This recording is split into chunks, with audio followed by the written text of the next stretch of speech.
আসসালামু আলাইকুম। আমাদের আজকের ভিডিওটিতে আমরা দেখব Canva class part 2। Canva class 2 আজকে আমরা একটা ডিজাইন ক্রিয়েট করব। গত ভিডিওতে আমরা বেসিক ধারণাগুলো নিয়েছিলাম। আজকে আমরা একটু ক্রিয়েট ডিজাইনে গিয়ে আমি লিখলাম, এখানে আমি লিখতেছি মোটিভেশনাল পোস্টার। আপনি যে ডিজাইনটি তৈরি করবেন সেটি এখানে লিখলে অটোমেটিক্যালি তার সাইজটা এখানে চলে আসবে।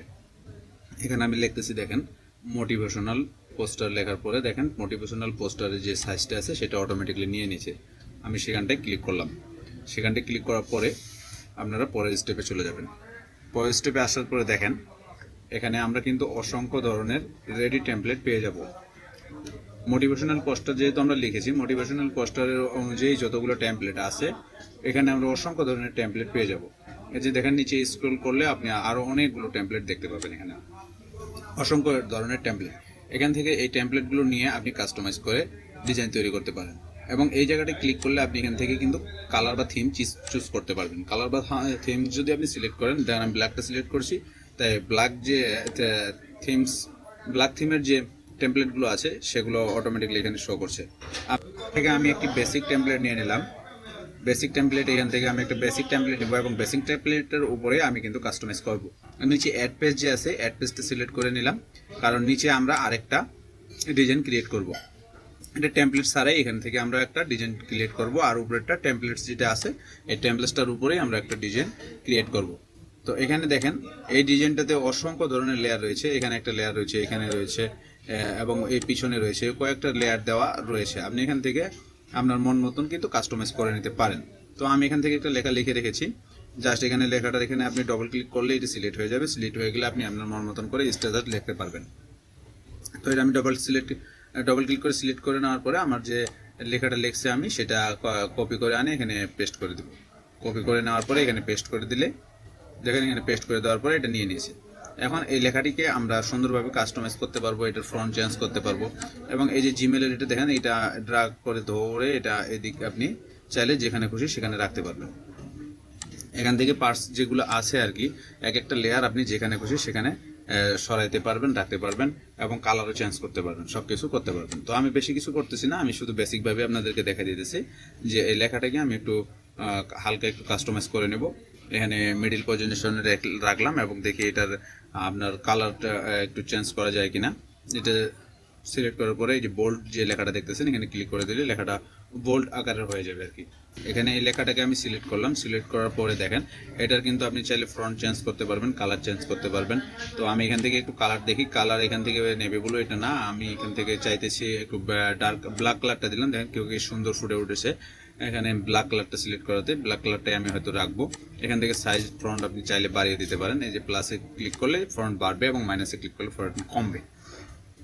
এখান থেকে আপনি ইমেজটা এডিটও করে নিতে পারেন। দেখেন ইমেজ এডিট করলে এখান থেকে আপনি ব্রাইটনেস বাড়িয়ে দিতে পারেন, কন্ট্রাস্টের কাজ করতে পারেন এবং নিচে আরও অনেক ধরনের রেডি কিছু ফিল্টার দেওয়া আছে, আপনি চাইলে সেগুলো নিতে পারেন। তো আমি হালকা একটু কাস্টমাইজ করে দিতেছি, হালকা একটু কাস্টমাইজ করে দিলাম। পিছনের ব্যাকগ্রাউন্ডটা একটু কালারটা ডার্ক করে দিলাম। ডার্ক করে দেওয়ার পরে জাস্ট আমি এটা এইভাবেই রাখবো। জাস্ট এখানে আমি আমার টাইটেলটা বসাই দিলাম, এখানে আমার অ্যাড্রেসটা আমি বসাই দিলাম, যেটা ছিল ওটাকে চেঞ্জ করে আমারটা বসাই দিলাম।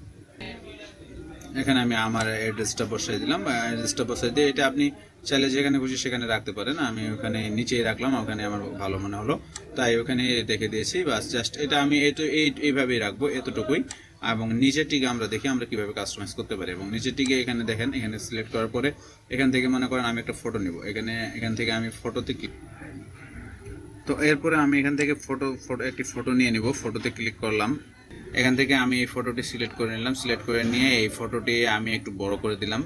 দেখেন এখান থেকে এইভাবে যদি আপনি টেনে ধরে নিয়ে যান তাহলে এটা বড় হয়ে যাবে। আমি একটু মাপ মতো বড় করে নিলাম।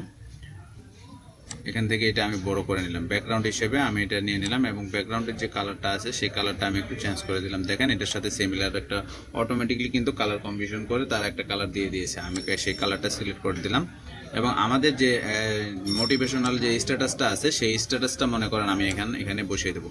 এটা কাস্টমাইজ করে নেওয়ার পরে এরপর আমি টেক্সটে যাই, অ্যাড এ হেডিং, এখানে ক্লিক করলাম। ক্লিক করার পরে আমাদের যে মোটিভেশনাল স্ট্যাটাসটি আছে সেই স্ট্যাটাসটি আমি এখানে পেস্ট করে দেবো। দেখেন এখান থেকে আমি এটা কপি করে নিলাম। কপি করে নেওয়ার পরে এখানে এটা আমি পেস্ট করে দিলাম।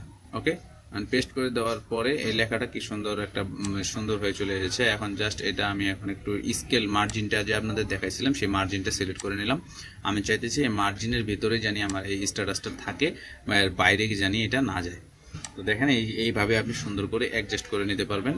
আমি গত ক্লাসে আপনাদের মার্জিনটা দেখাইছিলাম, মার্জিনটা কীভাবে সিলেক্ট করবেন। সেই মার্জিনটা সিলেক্ট করে নিয়ে দেখেন আমি এখান থেকে লেখাটিকে সেই মার্জিনের মধ্যেই রেখে দিতেছি, যা মার্জিনের বাইরে জানি আমার এই স্ট্যাটাসটা না যায় সেই সুবিধার্থে আমি এই মার্জিনটা ইউজ করতেছি। তো আপনি সুন্দর করে আপনার মন মতন বা আপনি কাস্টমাইজ করে নিতে পারেন। ওকে, এখানে আসার পরে আমি এলিমেন্টসে ক্লিক করবেন। এই এলিমেন্টসে ক্লিক করার পরে আপনার কোশ্চেন মার্ক, এখান থেকে এলিমেন্টসে ক্লিক করার পরে আপনি এখান থেকে আমি দুইটা নিয়ে নেব, এলিমেন্টস নেব। এলিমেন্টসটা হচ্ছে আপনার এলিমেন্টসে ক্লিক করলাম, ক্লিক করার পরে এখানে লিখলাম কোশ্চেন মার্ক। কোশ্চেন মার্ক লিখে সার্চ করলে দেখেন আপনার সামনে কোশ্চেন মার্কের দুই এলিমেন্ট চলে এসেছে। আমি এখান থেকে একটা এলিমেন্ট নিয়ে নিলাম, এটা নিয়ে নিতেছি। আপনি যেই এলিমেন্টটার দরকার আপনি সেটা লিখে এখানে সার্চ করলে ঠিক সেটাই চলে আসবে। এখানে একটা কোশ্চেন মার্ক আমি দিয়ে দিতেছি এবং আরেকটা কপি করে নিয়ে এখানে আপনার যে প্লাস বাটনটি দেখতেছেন ওখানে ক্লিক করলে কিন্তু এটা কপি হয়ে যাবে। কপি করে নিয়ে এখানে আপনি দেখেন একটা রোটেট চিহ্ন আছে, এই রোটেট চিহ্নটাতে যদি ধরে আপনি ঘোরান, এই যে দেখেন এখানে মাউস প্রেস করে ধরে যদি আপনি ঘোরান তাহলে ওটা কিন্তু মুভিং করবে। ওকে, তো আমি এটা এইভাবেই রাখলাম, এটা বেশি কিছু ডিজাইন করতেছি না। এখন এটা আমরা জাস্ট ব্যাকগ্রাউন্ডটা একটু ঠিক করতে হবে, ব্যাকগ্রাউন্ডের কালারটা অ্যাডজাস্ট করতে হবে। তো ব্যাকগ্রাউন্ডটা আপনি সিলেক্ট করে ব্যাকগ্রাউন্ডের কালারটা আমরা অ্যাডজাস্ট করে নেব। কোশ্চেন মার্কের কালারগুলো আমি চেঞ্জ করে দিলাম এবং একটু বোল্ড করে দিলাম। এরপর হচ্ছে আমাদের ব্যাকগ্রাউন্ডটা আমাদের একটু যেহেতু এটার সাথে ম্যাচিং করতে হবে। দেখেন এটা কিন্তু অটোমেটিকলি আমাদের এই ব্যাকগ্রাউন্ডের সাথে ম্যাচিং করে নিয়ে নিয়েছে। এখন এটা আমরা জাস্ট এইভাবে সিলেক্ট করে দিলে কিন্তু আমাদের এটা স্ট্যাটাস হয়ে গেল, সুন্দর একটা মোটিভেশনাল স্ট্যাটাস আমাদের এটা হয়ে গেল। আজকের ভিডিওটিতে এই পর্যন্তই। তবে আপনারা অবশ্যই দুইটা ডিজাইনের ভেতরে কোন ডিজাইনটি আপনাদের ভালো লেগেছে সেইটা আপনারা অবশ্যই কমেন্ট করে জানাবেন এবং সেই সাথে আপনারা সবাই ভালো থাকবেন, সুস্থ থাকবেন। আল্লাহ হাফিজ, দেখা হবে আবার নতুন কোনো ভিডিওতে।